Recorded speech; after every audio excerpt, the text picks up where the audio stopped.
Muchas veces no sé qué hacer, tempestades surgen en mi ser, mas a Cristo pude ir porque Dios es mi refugio. Oraré, oraré, oraré, Él es poderoso y contestará. Mi dolor comprende, pues a Él iré. Dios es mi refugio, oraré. Enemigos vienen contra mí, aquí está mi gozo y mi amor. Yo soy débil, esto pues haré. Dios es mi refugio, oraré, oraré, oraré. Él es poderoso y contestará. Mi dolor comprende, pues a Él iré. Dios es mi refugio, oraré. Cristo reina, Él no faltará, Él ha prometido y dará. Más que pido, más que pensaré, Dios es mi refugio, oraré, oraré, oraré. Él es poderoso y contestará. Mi dolor comprende, pues a Él iré. Dios es mi refugio, oraré.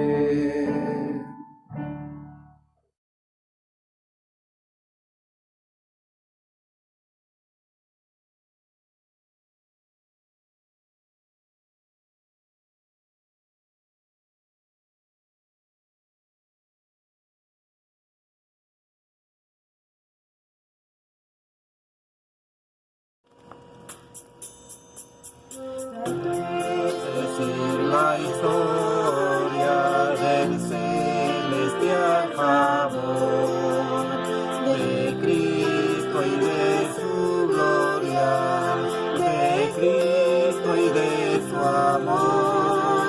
Me agrada referirla, pues sé que es la verdad y nada satisface cual ella mi ansiedad. Qué bella es esa historia, mi tema ya en la gloria será la antigua historia de Cristo y de su amor. Grato es decir la historia de su unidad mortal, que gloria y portentos lo reconoce igual. Me agrada referirla, pues me hizo mucho bien, por eso a ti deseo decírtela también. Qué bella es esa historia, y que vaya en la gloria será la antigua historia de Cristo y de su amor. Pues decir la historia antigua sin vejez, parece al repetirla más dulce cada vez. Me agrada referirla,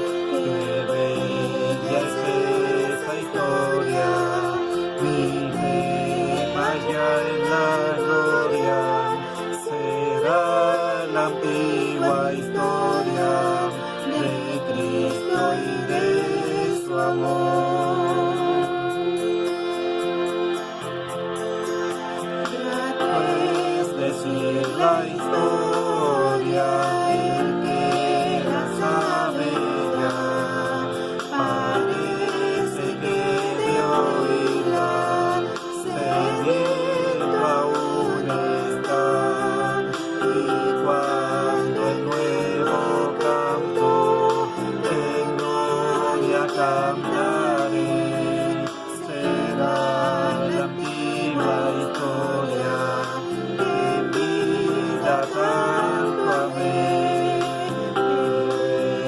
Es esa historia y que allá en la gloria será la antigua historia de Cristo y de su amor.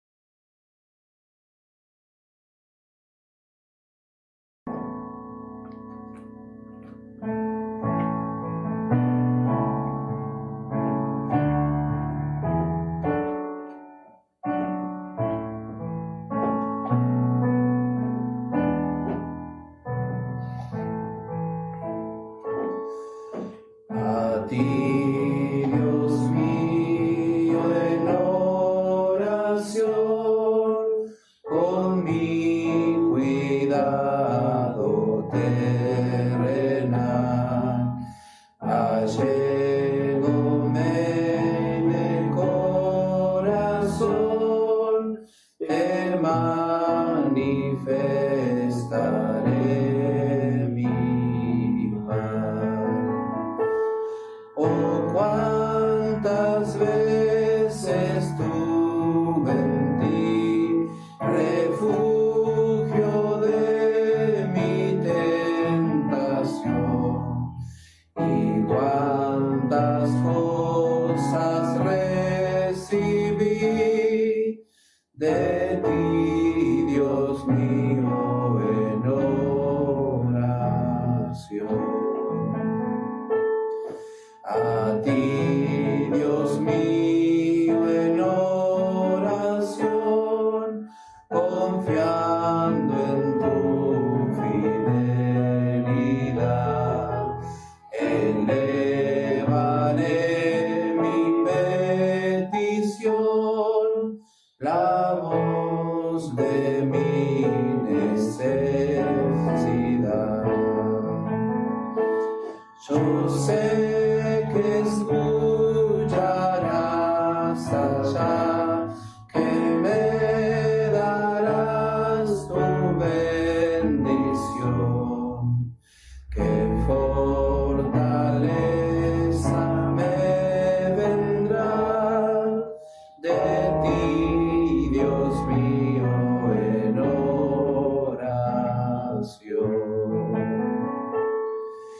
Ahora, oh Dios, en oración, aliento y gozo a mi alma da. En este mundo de aflicción, de orar necesidad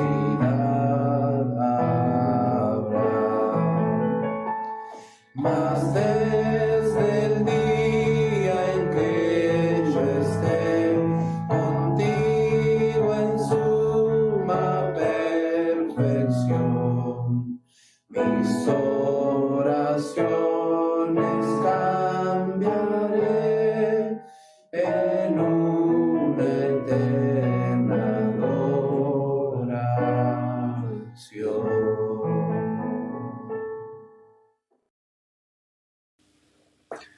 Estimados amigos y hermanos, he recibido en los últimos días bastantes preguntas sobre acontecimientos que van a venir, eventos que van a producirse en relación con la Iglesia y en relación con el mundo.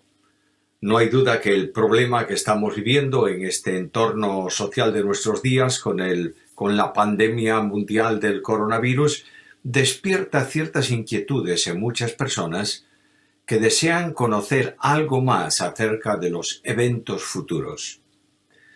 Por eso, con la ayuda del Señor, vamos a empezar una serie que va a tratar, va a tocar, va a considerar estos aspectos futuros de los eventos que van a producirse conforme a la palabra de Dios. Vamos a abrir la Biblia y estudiar algo acerca de lo que ella revela proféticamente sobre el tiempo venidero. No podemos olvidar que la Biblia es la revelación que Dios hace de sí mismo para ser conocido.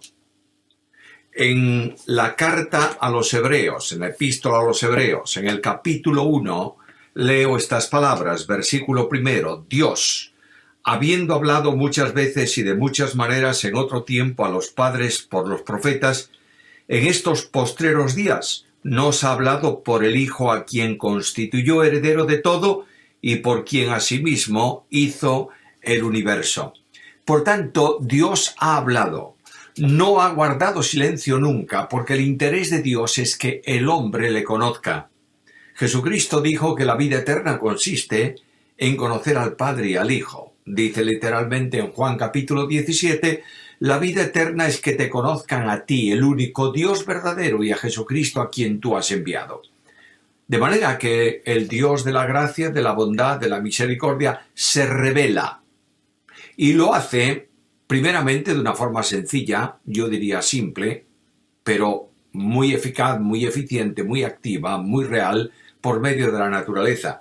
Pero de forma especial Dios ha dicho quién es, cómo es, qué quiere hacer, cuál es su proyecto, cómo quiere ser adorado, y lo estableció a lo largo de los años en la palabra suya por medio de los profetas. No existen hoy revelaciones nuevas acerca de Dios. Dios envió a su Hijo Jesucristo, nuestro Señor, al mundo. Y nos dice el escritor de la carta a los Hebreos que el discurso definitivo de Dios se llama Hijo. ¿Queremos saber cómo es Dios? Miremos a Cristo. ¿Queremos saber cómo ama a Dios? Miremos a Cristo. ¿Queremos saber la omnisciencia de Dios? Miremos a Cristo. Desde que Cristo vino al mundo, Dios guarda silencio en cuanto a revelación personal sobre sí mismo. No así sobre acontecimientos que van a venir, sobre eventos futuros, sino específicamente sobre Él. Quiero hacer una primera advertencia en un mundo lleno de interpretaciones subjetivas. Es enormemente fácil oír hoy, especialmente lamentablemente desde los púlpitos de las iglesias, que alguien diga, Dios se ha revelado a mí esta noche y me ha dicho que, y yo voy a deciros ahora lo que Él me dijo, porque es palabra de Dios. Eso no es verdad. Dios se revela solamente por la Biblia. Y es el Espíritu de Dios que conduce a cada uno de los creyentes a una reflexión sincera y seria acerca de lo que Él es y de lo que Él quiere. Que le rindamos de forma de vida, de adoración, de reconocimiento. Y esto lo revela por su palabra. De modo que cuando yo estudio la Biblia, no importa lo que sea, no importa si tiene que ser el estudio de un salmo o tiene que ser el estudio de un pasaje histórico o tiene que ser una revelación profética, la Biblia es un libro que tiene que ser interpretado. Como tiene que ser interpretado, tenemos que preguntarnos primeramente, ¿qué es la Biblia? Yo sé que todos o la mayoría de los que estáis viendo este estudio esta mañana, tenéis claro que la Biblia es la palabra de Dios. Y que esa palabra de Dios ha sido comunicada a los autores elegidos por Él a lo largo de los años. Y que el mensaje que esos autores humanos, a lo largo de más o menos 1400 años y unos 35 escritores diferentes, todo lo que ellos escribieron ha sido impulsado, comunicado por Dios y constreñido para hacerlo. De manera que cuando yo voy a la Biblia y pregunto cómo ha llegado a nosotros esta revelación admirable, el apóstol Pedro en el capítulo 1 de su segunda epístola y en el versículo 21 dice así: porque nunca la profecía fue traída por voluntad humana, sino que los santos hombres de Dios hablaron siendo inspirados por el Espíritu Santo. No es palabra de hombre, no es reflexión de hombre, no es filosofía humana, no es ciencia humana. La Biblia entera es la palabra de Dios. Ahora notad que el apóstol Pedro dice que estos hablaron siendo inspirados por el Espíritu Santo. Y la primera verdad sobre inspiración está en este versículo. Este verbo inspirar es el verbo empujar, el verbo orientar, el verbo podría ser también constreñir. Dice este versículo de Pedro esta verdad de esta manera. Dios comenzó escogiendo soberanamente la persona que Él determina. En segundo lugar, le da la capacidad para que perciba el mensaje de Dios. En tercer lugar, le exhorta, le invita, le constriñe para que lo escriba. Y todo cuanto ese hombre, esa persona ha escrito es únicamente la palabra de Dios. Puedes verlo en muchas ilustraciones bíblicas. Por ejemplo, abres la profecía de Jeremías y descubres en el capítulo 1 que Jeremías dice: lo que yo estoy escribiendo es lo que Dios me dijo. Palabra de Dios. Pero también dice que Dios lo escogió desde antes de su nacimiento para darlo por profeta a las naciones. Y Jeremías está profetizando y Jeremías tiene serios problemas, como ocurre siempre cuando se predica solo la palabra de Dios. Tiene serios problemas en la sociedad, es despreciado, es aborrecido por las gentes, es castigado injustamente, etcétera, etcétera. Y un día Jeremías, permitidme decirlo de esta forma tan coloquial, se enfada. Y dice a Dios: se terminó. Desde hoy no voy a hablar más en tu nombre, porque mira lo que me ocurre. Me sonrío, porque me imagino al Dios del cielo, el Padre infinito, mirando a Jeremías y diciendo: qué enfadado está hoy este chiquito. Y le dice al profeta: mira, voy a trabajar dentro de ti para que descubras mi soberanía en tu ministerio. Y dice el profeta que sintió un fuego que lo quemaba dentro de sí, era más fuerte que él. Y dice: dice a Dios, y me has vencido. ¿Por qué me has vencido? Porque Dios había determinado que Jeremías fuese su profeta a las naciones. Punto final. Segunda cuestión importante en el día de hoy. Se cuestiona la soberanía de Dios. No se predica soberanía de Dios. El Dios del cristianismo actual es un Dios chiquito. Se queja por todo, pide por todo, ruega por todo y generalmente no es capaz de llevar a cabo su propósito. No es mi Dios ese. Mi Dios es soberano. Y este soberano Dios estableció que la palabra suya fuese escrita, escogió hombres para hacerlo, le revela el mensaje, los conduce para que lo que escriban sea la palabra de Dios. Y de pronto el apóstol Pablo habla de la consecuencia de ese escrito. Y en la segunda carta a Timoteo, capítulo 3, versículo 16, el apóstol dice que toda esta escritura es inspirada por Dios y útil para enseñar, redarguir, corregir, instruir en justicia. La palabra de Dios es inspirada, dice Pablo. Ahora, el verbo que utiliza Pablo no es el verbo que utilizó Pedro. Pedro habla de impulsar, de empujar. Pablo habla de soplar. No tiene palabra para expresar esa idea. Y lo que Pablo hace es, permitidme decirlo así, inventarse una, escribir una. Y esa palabra que Pablo ha escrito referente a la inspiración es la palabra soplada por Dios. De manera que, si me permites ilustrarlo de una forma muy simple para que cualquiera lo entienda, cuando el Espíritu Santo de Dios verifica el escrito del profeta y ve que todo lo que el profeta escribió, todo lo que el evangelista escribió, todo lo que el salmista escribió, corresponde solamente al mensaje que Dios le ha comunicado, sopla sobre el original del escrito, el primer escrito bíblico, y cuando Dios sopla, le comunica vida. Por eso en Hebreos capítulo 4 y versículo 12 dice que la palabra de Dios es penetrante, es actuante, dice, es eficaz. Y esa palabra eficaz, ese adjetivo eficaz, necesitaría por lo menos 2 adjetivos para darle el completo sentido que tiene. La palabra de Dios no solamente es eficaz porque actúa para lo que Dios le envía, sino que es eficiente. Porque tiene poder para convencer, para redarguir y también para condenar. Mis queridos hermanos, la Biblia es plenariamente inspirada por Dios, ¿lo crees?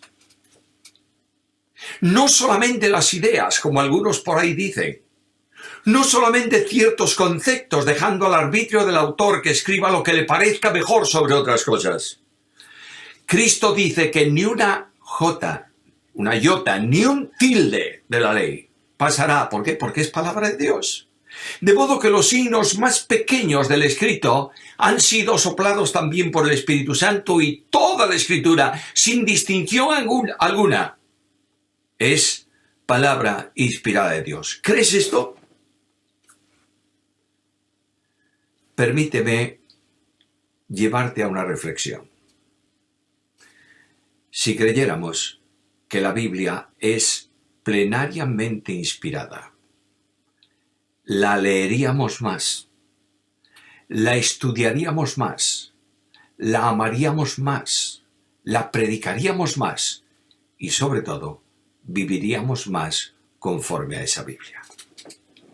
Ahora, la Biblia es un libro de muchos estilos literarios. Al principio tenemos 5 libros que le llamamos el Pentateuco, se le llaman el Pentateuco, no solamente Pentacinco, sino que habla de estuches, como si estuviesen guardados en 5 estuches. Son los libros de Moisés únicos de ese género en la Biblia. Después vienen los libros históricos. Selección divina de la historia humana. Luego los libros poéticos. Después los proféticos. Luego los 4 evangelios del Nuevo Testamento. El libro histórico bisagra, que es el libro de Hechos. Las epístolas de Pablo, las epístolas de Pedro, las epístolas de Juan, Santiago, Judas, Hebreos. Y finalmente concluye con una panorámica profética admirable en el libro de Apocalipsis. Ahora, cada uno de esos conjuntos literarios de la Biblia tienen también sus propios estilos, a los que tenemos que estar atentos. La mejor manera de interpretar cualquier escrito es la interpretación histórico, gramático, literal.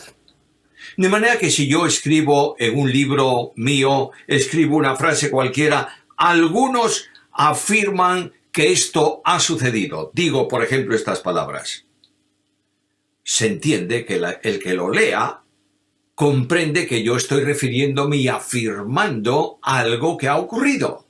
No se le ocurre alegorizar eso, y cuando dice, afirma que algunos dicen, está tratando de decir lo que no dice la frase en sí, sino que la interpretan literalmente.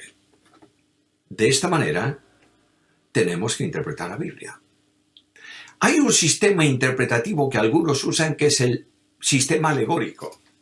Es decir, lo que dice el texto no es exactamente lo que Dios quiere decir. Tenemos que buscar lo que Él quiere decir en un significado profundo que está por debajo. Y cada autor que busca ese significado interpreta la Biblia a su forma y a su capricho. La única manera de interpretar correctamente la Biblia es formulándonos esta reflexión. ¿Qué dijo Jeremías? Cuando lo dijo, ¿para quiénes lo dijo? Con las palabras que las dijo. De manera que cuando yo interpreto así, tengo la garantía de no equivocarme en el mensaje. Esto también ocurre en el asunto profético.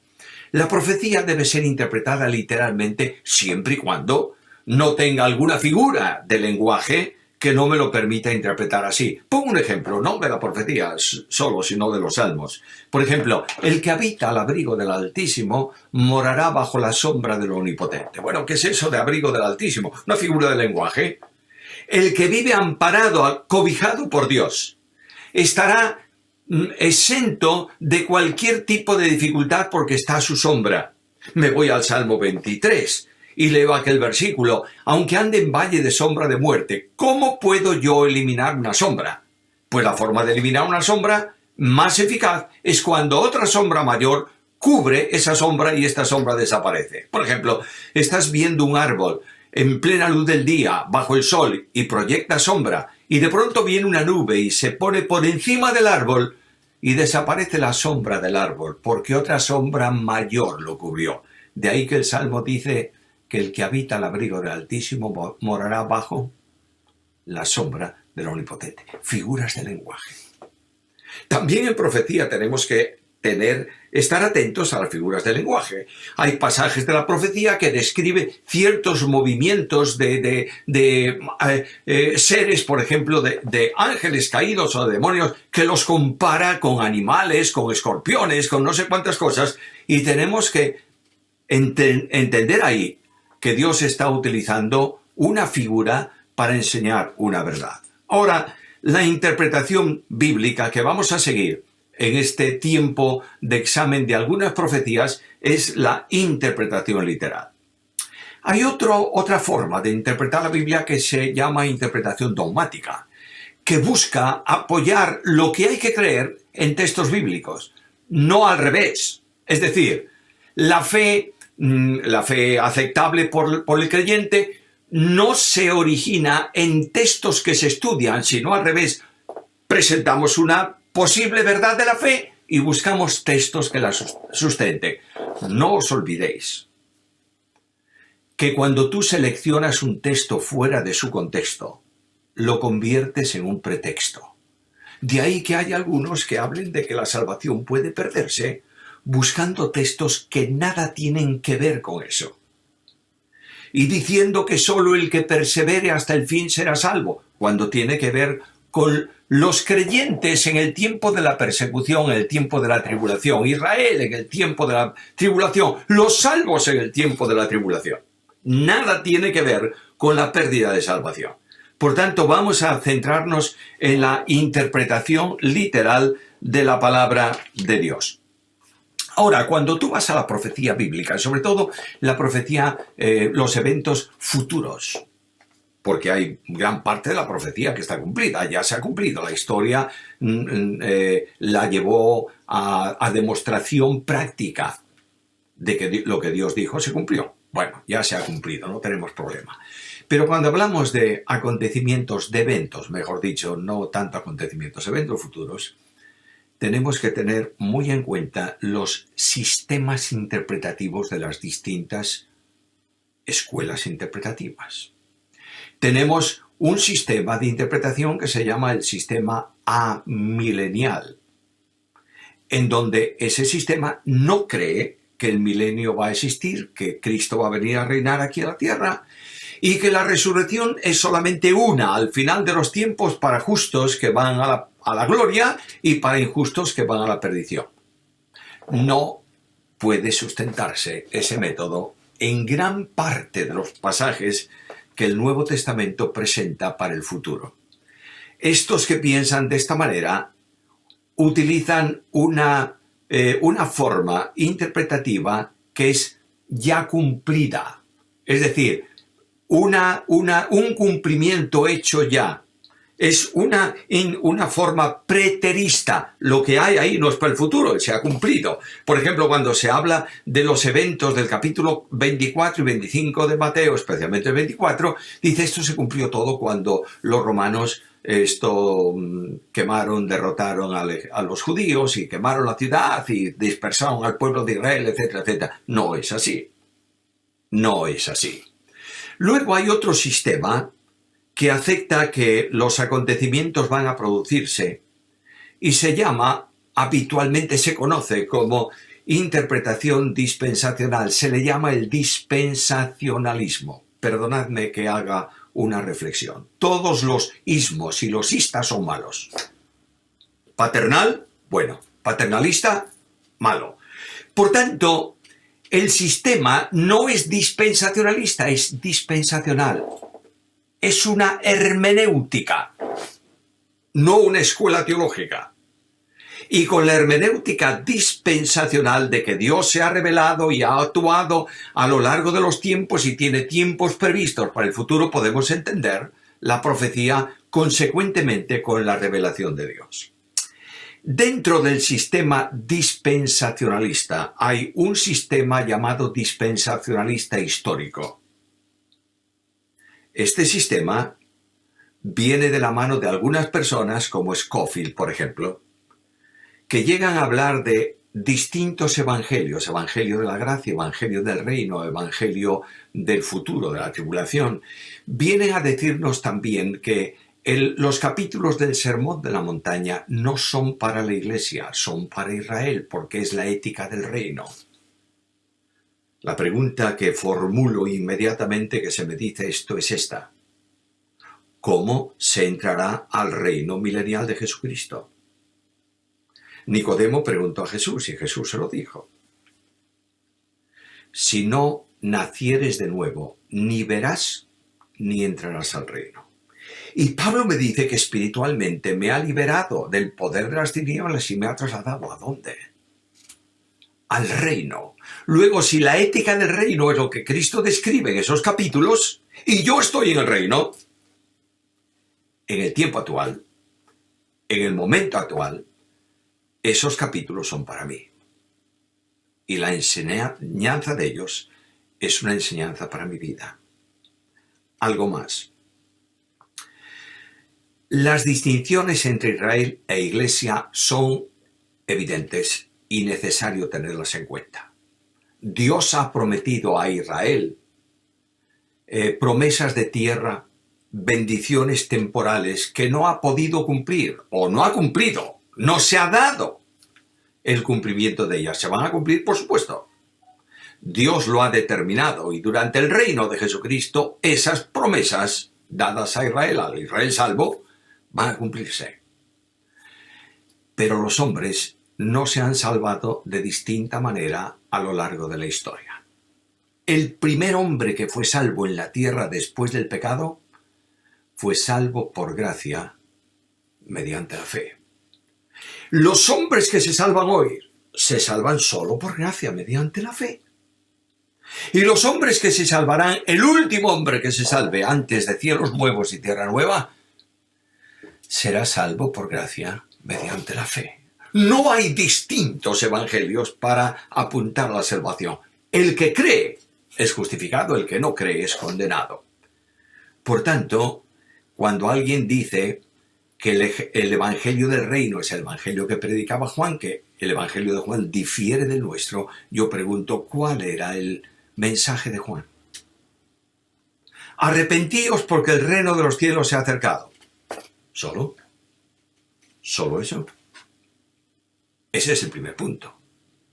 El segundo punto es este: he aquí el Cordero de Dios que quita el pecado del mundo.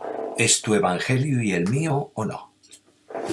Sí, porque el evangelio de la Biblia es un evangelio eterno.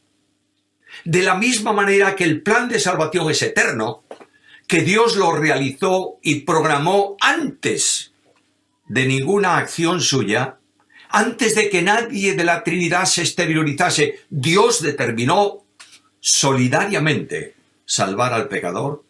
El evangelio que proclama ese mensaje es también un evangelio eterno, porque sale de Dios y no de los hombres. Ahora, dicho todas estas cosas, tendríamos que ocupar todavía un tiempo más, pero voy a concluir esta introducción al estudio de la profecía, indicándoos que la profecía se estudia no para saber cosas del futuro, sino para vivir a la luz de la esperanza. La profecía es esencialmente una panorámica que el Dios de la historia da de lo que va a acontecer. El Dios de la Biblia es el Dios de la historia. Está sentado en su trono y ejerce soberanía y autoridad. Y el Dios de la Biblia conduce la historia conforme a su propósito y para su plan. Lo veremos cuando hablemos de los imperios que ha habido en el mundo. Y en este momento el Dios de la Biblia sigue sentado en el trono.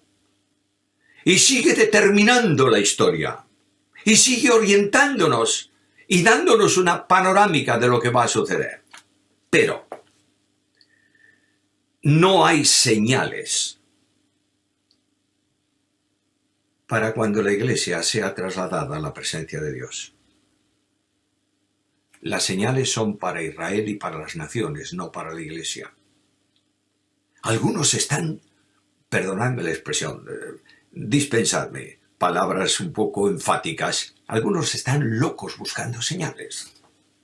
¿Y sabes qué va a ocurrir? Va a venir el Señor, los va encontrando buscando señales en lugar de estar esperándolo a Él. Hermanos míos, si la Biblia se estudia para conocer más acerca de cómo vivir consecuentemente con ellas, es una bendición. Si se estudia para saber más cosas y para descubrir asuntos técnicos, hemos perdido el tiempo. Toda teología que calienta el cerebro y deja frío el corazón no es una buena teología. Pido al Señor su ayuda sobre este estudio y espero veros en la próxima ocasión. Que el Dios de la gracia añada su bendición.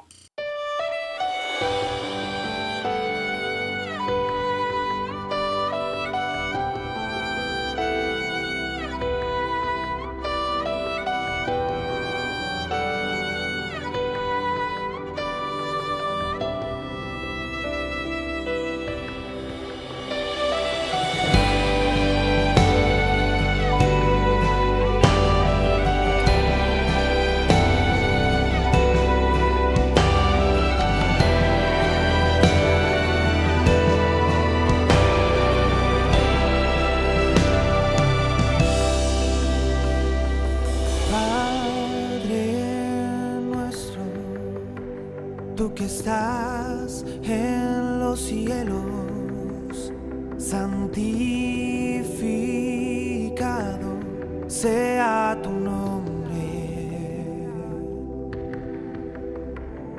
Que venga tu reino, que tu voluntad sea aquí como en el cielo.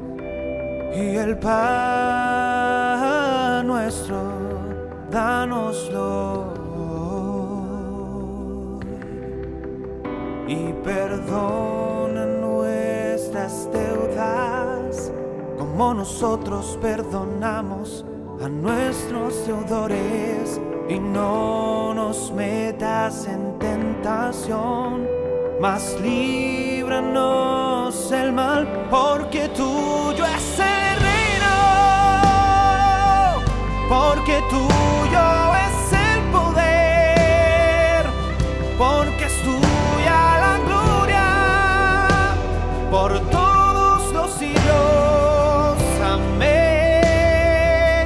Porque tuyo es el reino,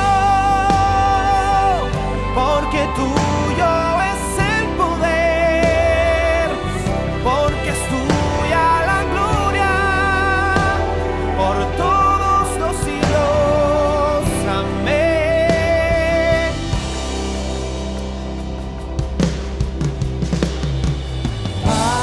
Padre nuestro, tú que estás en los cielos, santificado sea tu nombre.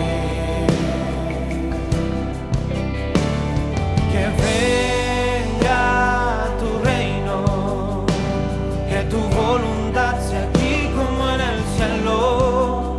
Y el pan nuestro dánoslo hoy, y perdona nuestras deudas como nosotros perdonamos a nuestros deudores,